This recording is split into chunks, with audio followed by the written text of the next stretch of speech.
I think this is going to be my first solo YouTube video. Um, I thought this might just be a better format for talking about some thoughts I've been having over the last several days. I think everybody knows what I'm about to talk about. It's kind of the only thing anybody has been talking about. Um, so first of all, I I get involved in a lot of these kind of social media dust ups, and they don't usually kind of like emotionally bother me in any way. But this one is quite different. I'm feeling really, really depressed and kind of hopeless in the wake of this discourse. Um, I'm probably going to be stepping away from the social media shit for a while, just because there's no point. Um, but it's really, really depressing because I just assumed that everybody kind of on my side was in agreement that gender non-conforming behavior, presentation, that's all kosher, that's good, like no one cares. The issue is medicalization, and the issue is males infringing on women in their private spaces. That's what I understood we were all fighting for and against. Um, but that apparently is not the case. So not only is that not the case, but I've also realized how few people genuinely understand what autogynephilia is. And that's kind of become really apparent here. And they also, and those who don't seem to understand autogynephilia very well, also don't seem to understand that that is the vast, vast majority of the boys getting swept up in this. They're not same-sex attracted. I mean, they'll behave as such in the service of their autogynephilia, but they are not gay.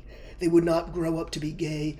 They're not internalizing homophobia and transing the gay away. It's not happening, at least not on the scale people seem to think it is. These boys from Western progressive countries are by and large autogynephilic. Now, they're not autogynephilic likely to the extent that, we were seeing in the past, like the when this was much more frowned upon, right? Typically in the past, the people who were the adult males who were transitioning were they had autogynephilia to such a degree that they could not repress it. It created a severe strain on their life, gender dysphoria, innately, like without the social influence, without sissy porn and all that stuff, without it being glorified. Now these boys, they could be either as autogynephilic as, and some of them are, I'm sure, as autogynephilic as those the older cohort literature tells us about. But then there could also be some boys who just, because it's autogynephilia is a spectrum, okay? So there could be some with just a little bit of it, but the social reward of a trans identification is greater than the social reward of being a straight white boy. Like there are social factors and influences to consider here, but the root cause is still the same, which is autogynephilia. So to the extent to which these boys can repress it or compartmentalize it or whatever, that's to varying degrees. But the reality is autogynephilia is what has brought them to the trans identification, is what brought them into the girls' locker rooms, the girls' track and field, like it is autogynephilia. Now, what do we do with that? I always assumed that the solution was to educate them and their parents and the administrators, for everybody to know that this is an unusual, it's an awkward, it's a strange sexuality. That doesn't make them girls. That doesn't make them women. We need to understand what is motivating them, what is the root of this, in order to educate people that gender identity isn't real in that way. Like, they aren't really women on the inside, etc. The way to explain that is to explain what is actually going on. Now, see, I kind of just assumed everybody agreed with this, and that autogynephilia is not going away, and that there is no harm in a man, a boy, wearing women's clothes. Like that, the project of embracing gender nonconformity, that includes males who are sexually inclined to present as female.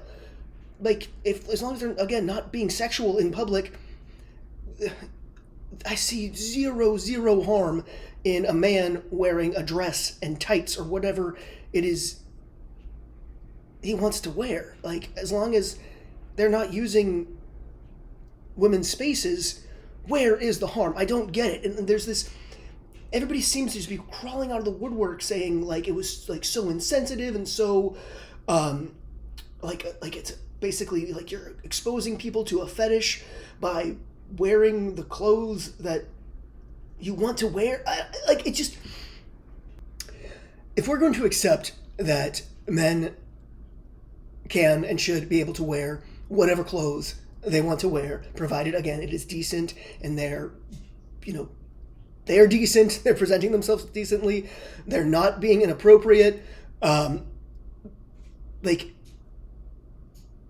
if we're going to accept that premise, and until 5 minutes ago I thought we all absolutely did, we have to accept that premise regardless of their internal motivators for presenting in that way. You can't read someone's thoughts. You can't know why someone wants to dress in a certain way.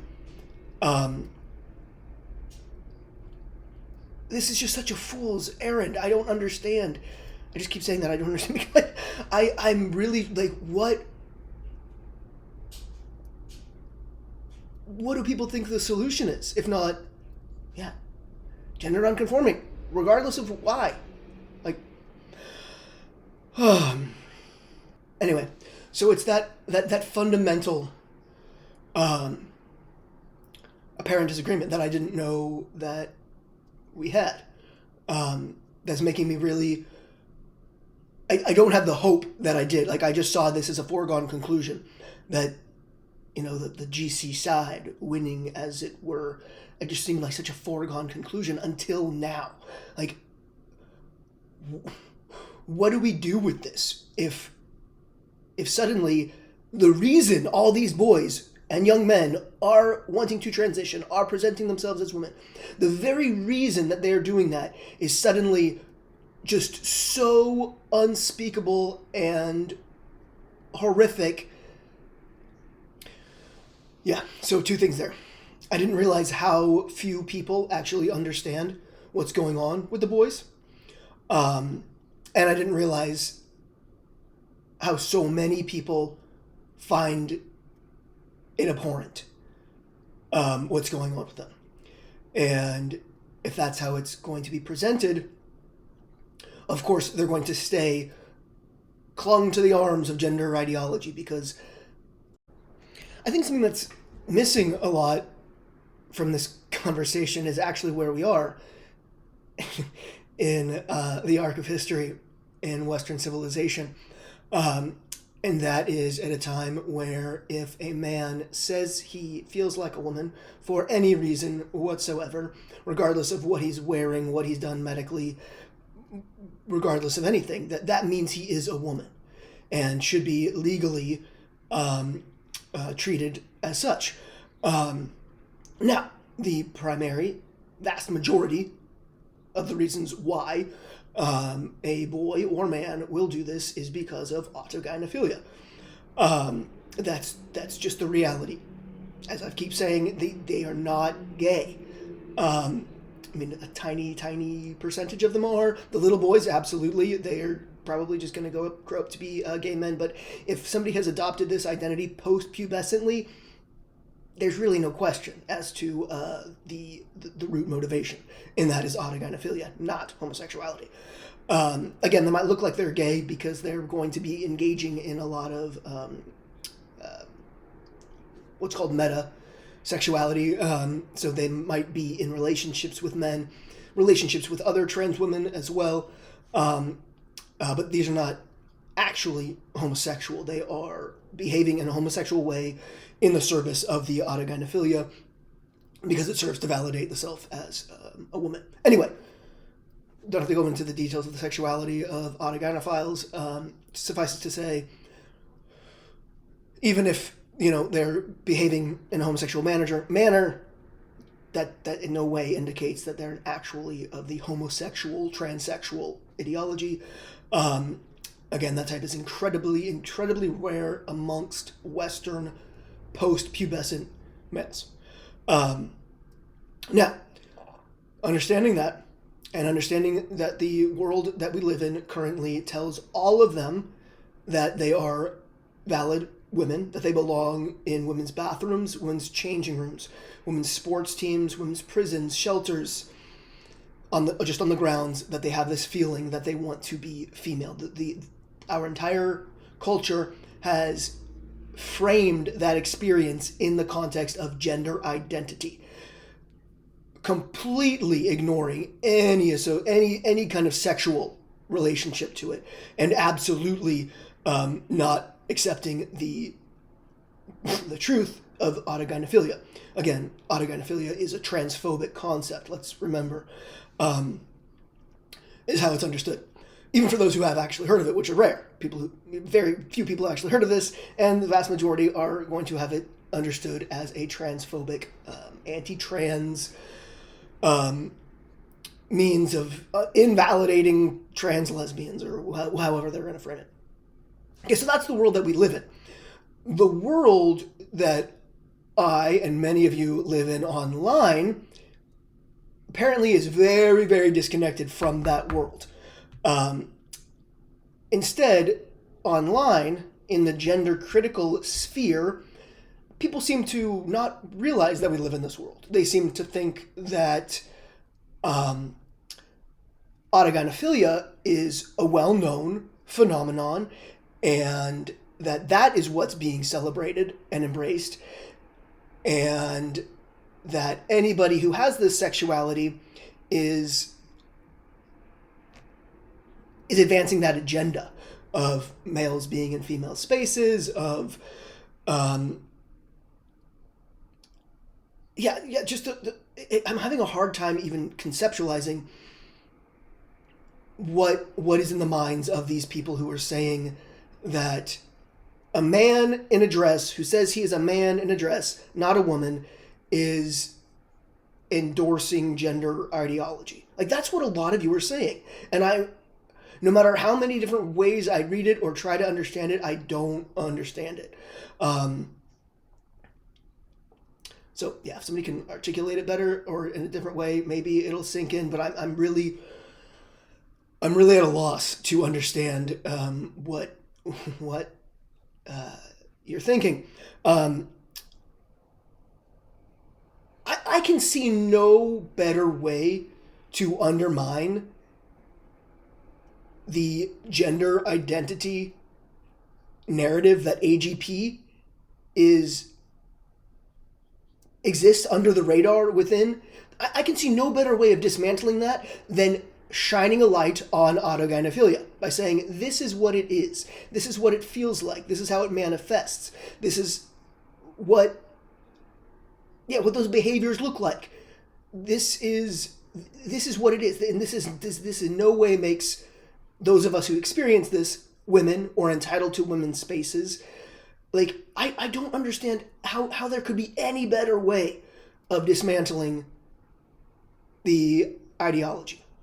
The trans activists certainly know that there's no greater way of dismantling the ideology than talking about AGP, because they sure as shit do not want Phil Illy to be doing what Phil Illy is doing, because they know it undermines the entire narrative, like, completely. That's why they hate him. Like, that, I don't understand how my side of this doesn't see the exact same thing. Anyway.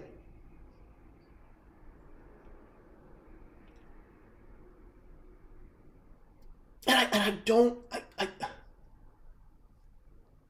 don't see how people I've been so closely aligned with and working with, people I consider friends, are just assumed, like, that that a lot of you understood this on the same level that I do. And apparently that's not the case. And not just is it not the case for so many people that I, work closely with and know well, but just so many people in the gender critical space seem completely oblivious to this. And it's really depressing because, again, like what is the alternative?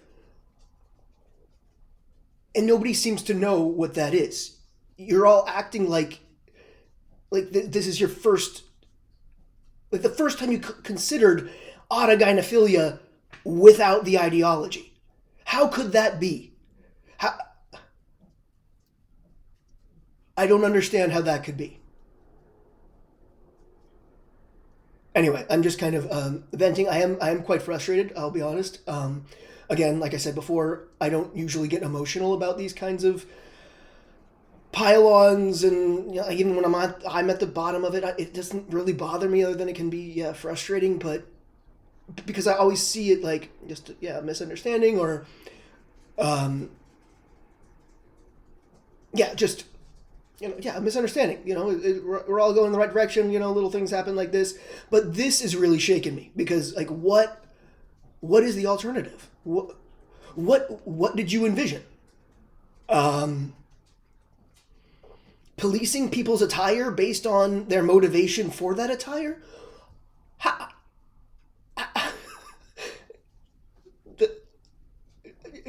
I'm at a loss. I'm completely at a loss.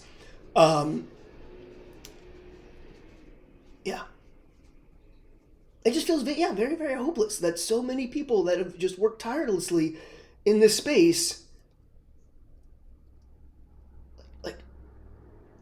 just don't give a shit about the boys, and or they only do if they don't have the very thing that they do have that's causing them to do this. Like, it's just it's ignorant. I'm sorry, it's absolute ignorance, and it's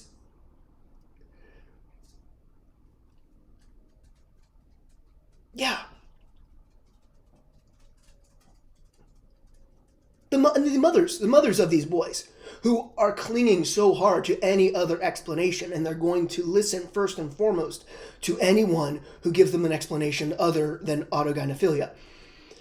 And then there are plenty of autogynephiles who are in denial about that, the fact that they are autogynephilic, and they also want to disguise the reality of autogynephilia, so they are feeding into these hopes of these women who want an alternative explanation. And they're giving them the alternative explanation because they don't want the explanation for themselves to be AGP. And that's really, really frustrating me. People who fell victim to gender ideology because of their autogynephilia. Gender ideology is very, very appealing if you are autogynephilic, right? It gives you exactly what you want. It takes away the shame. It gives you exactly what you want. Without the gender ideology, you're just a man with a paraphilia, okay? That's not too bad, unless you get into gender critical spaces. And then you are Satan incarnate. You're dangerous. You're vile, perverted. So, there are a lot of young men who have extricated themselves from gender ideology. They've allied themselves with gender critical side because they don't want other people to be harmed like they were. But they are still in denial about that initial motivator. I don't think they're actually personally in denial. I think they know, but they know that they can't acknowledge it without being, treated like Phil Ilya is currently being treated. So there are autogynephilic detransitioners or autogynephilic gender critical trans people. So people who have not detransitioned but are opposed to at least pediatric transition and want a whole lot of guardrails around adult transition as well, if it does continue to be viable. Anyway, beside the point, a lot of autogynephilic gender critical dysphoric males are in denial of their autogynephilia and are actively seeking to obscure the reality of their autogynephilia, just like the trans rights autogynephiles are trying to obscure that reality of their sexuality. So these detransitioned autogynephiles are giving the mothers of these boys exactly what they want, which is false hope that it's something else that's going on with their sons. It's not something else. I mean, it could be just a tiny little bit of AGP that's then been groomed into something life-shattering that doesn't need to be, you know. But then there could be young men who are so autogynephilic that they don't really even have the option of having a healthy heterosexual relationship, just because the auto element of their sexuality is so much stronger than the external heterosexuality. We don't need to get into the sexology of all this, but again, spectrum. The boys, the young men, and their parents, and everybody in society needs to understand what this is. That is how we help them. That is how we undo gender ideology. That is how we get men out of women's prisons and sports and all the rest of it, is by knowing what autogynephilia is. By not pretending it isn't the vast majority of the greatest motivation. Wow, that's a sentence. Anyway, that's what's driving the males. That is what is driving the males. For a lot of reasons, a lot of people are uncomfortable with that and don't want to acknowledge it and want to disguise it. But that is not how we fix this. Anyway,